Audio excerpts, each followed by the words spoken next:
I never thought a school corridor could sound like a living creature. Until that night, I simply knew it. The tiles cracked near the laundry room, the faded letters on the sign, Room 12, the squeak of one door that never closed all the way. But now, when I recall it all, I understand back then the corridor was already breathing. I heard that damp, muffled inhale inside the radiators, saw in the reflection of the tiled panels, for a moment, eyes that weren't mine. It all began with a phone. The fence seemed anxious, whispering with their branches. Inside was dark. Not the pleasant, steady darkness of a movie theater, but sticky and suffocating, with the smell of damp chalk and old linoleum. My flashlight carved a narrow beam down the center of the hallway. It was like walking along the spine of the building. To the left, workshops. To the right, physics. Ahead, the main hall with the staircase. Along the sides, a row of windows with darkness so thick it was almost solid. I knew this school down to the last centimeter, but now it all seemed twice as long and much narrower. There were 3 of us, me, Misha, and Anya. Misha, the same friend whose message had dragged me here, kept telling jokes and clicking his tongue, as if trying to drown out something inside himself. Anya hardly spoke. She held an old video camera in her hands, the kind that always drew glances in school lore, couldn't record steadily, but preserved silence perfectly. We passed the security office, bars empty, the monitor flickering, and in it reflected our faces, stretched out and pale. I smelled coffee. Someone had been here before us? But in this school, as we all know, at night only the guard stayed, and our guard always slept in the hut by the gates. The first strange sign we found in the computer lab. On the keyboard of one machine, someone had scribbled with a pen the word "go" and an arrow pointing toward the gym. The handwriting, mine, the same I use in my diary. I looked at Misha. He shrugged and muttered, "Someone's messing around." But my brain, on edge from a hard day, decided to toss me a nasty idea. Check the cameras. We lifted the fake cover of a panel, and inside, nothing. Only wires like a spiderweb. No recordings. It made no sense. In school, there's always something recorded. Even emptiness usually feels recorded. We followed the arrows. Misha's hands trembled slightly, though he tried to hide it. Anya suddenly froze and listened, and I heard it too. A scraping sound, like someone behind the wall was dragging chairs. But there were no walls, only an abandoned corridor, and the sound moved left, then right, as if searching for a way out. Misha switched the flashlight to strobe mode. Shadows started dancing across the walls, far too many of them, and each suddenly seemed familiar. The shadow of my teacher, the shadow of that guy from 11B who always cheated on tests. It was so real, I wanted to run, but my legs wouldn't obey. We reached the gym. The door, which always squeaked, was open. Inside was just one thing, an old ball slumped and drowning in shadow, but around it were footprints. On the parquet, a thin wave of damp trails, as if someone had dragged a barefoot and left its coolness forever. The bleachers were empty. We walked to the center of the gym. Then came a sound. Quiet. Very close. As if someone stood right behind me and whispered, "Don't leave." I spun around. Nobody. Only reflected light in the windows, and the pounding of my heart, suddenly far too loud. Anya took out her phone and switched the recording to max. We heard her breathing through the headphones, raspy whispers telling us not to make noise. After a few minutes, the recording went strange.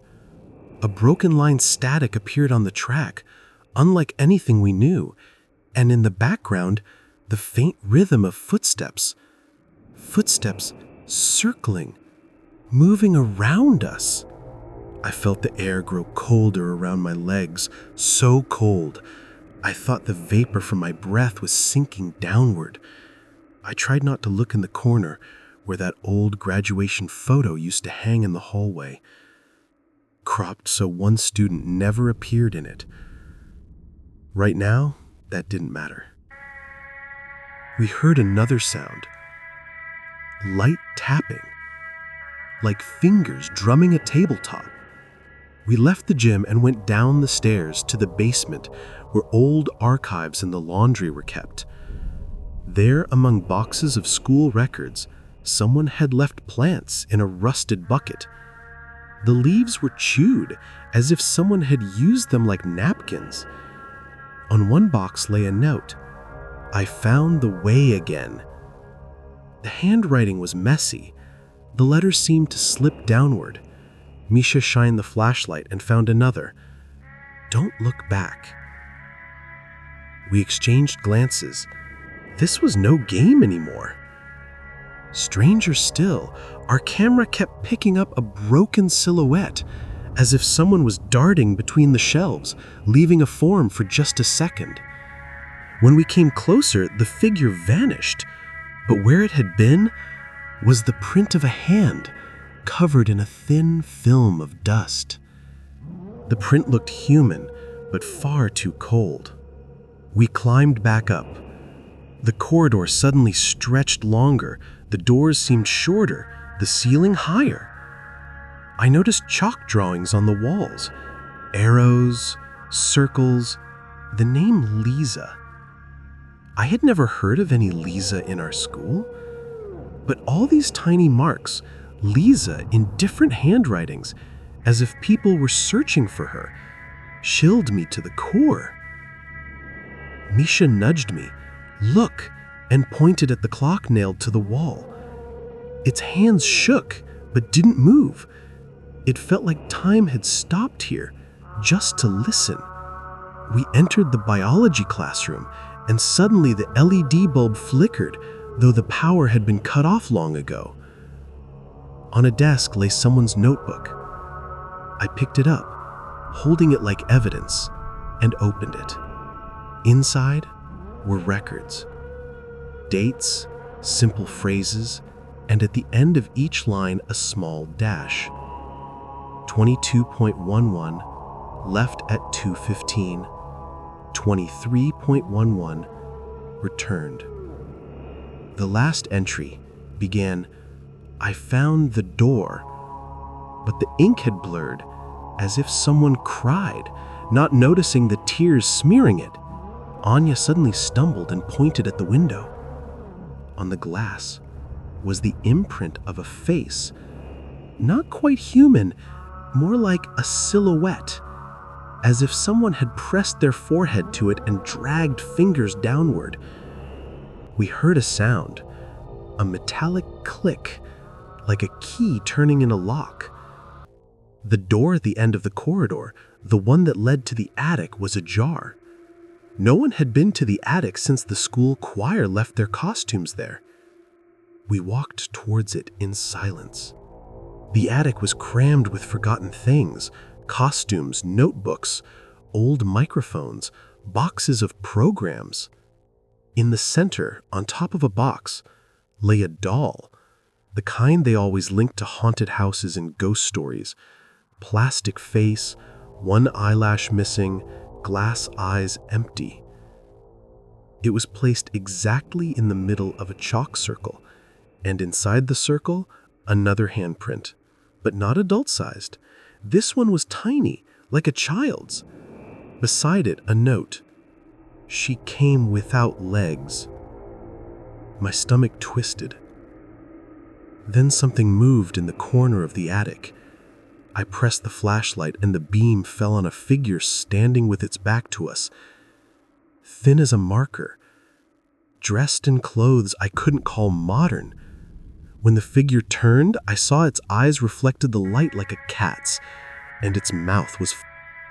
When the figure turned, I saw its eyes reflected the light like a cat's, and its mouth was far too wide, as if cut into a false smile. But when it opened its mouth, no voice came out. It was an echo, not mine, not anyone else's, but as if the building itself sighed. "You can't leave," it whispered monotonously, words stretching across the walls. We bolted for the door. I heard footsteps chasing us, first fast and small, then heavy, like something closing in. The corridor turned into a maze of mirrors, reflections doubled, and I saw myself from the outside, thin, terrified, eyes wide open. We burst out onto the porch, and there, by the entrance, stood the guard. He looked normal, except his eyes were red with tears, and in his hand was a key, which he twisted as if trying to fall asleep. He didn't notice us, didn't lift his head. We slipped past him, and at that moment, someone whispered, "Thank you for coming." The sound was so close, the hair on my neck stood on end. Later at home, I replayed the recordings. On the audio file, besides rustles and footsteps, there was something else. A rhythm. It repeated every 3 minutes, as if someone beat out a pulse. Talk, talk, talk. On the video, frames where our shadows bent the wrong way, and in every frame, if you froze it for a second, behind us appeared a ghostly figure.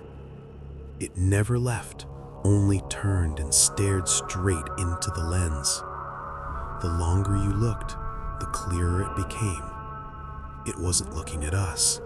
It was watching the moment when we had once been happy, at the fragments of time we had already lost.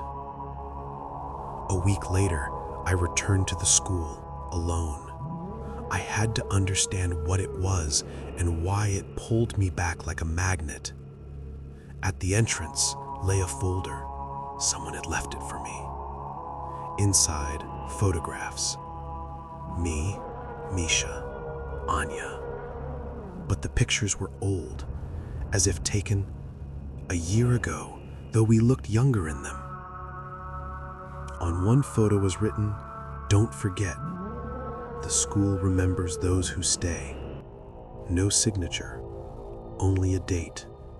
And where the day should have been, there was just a single line.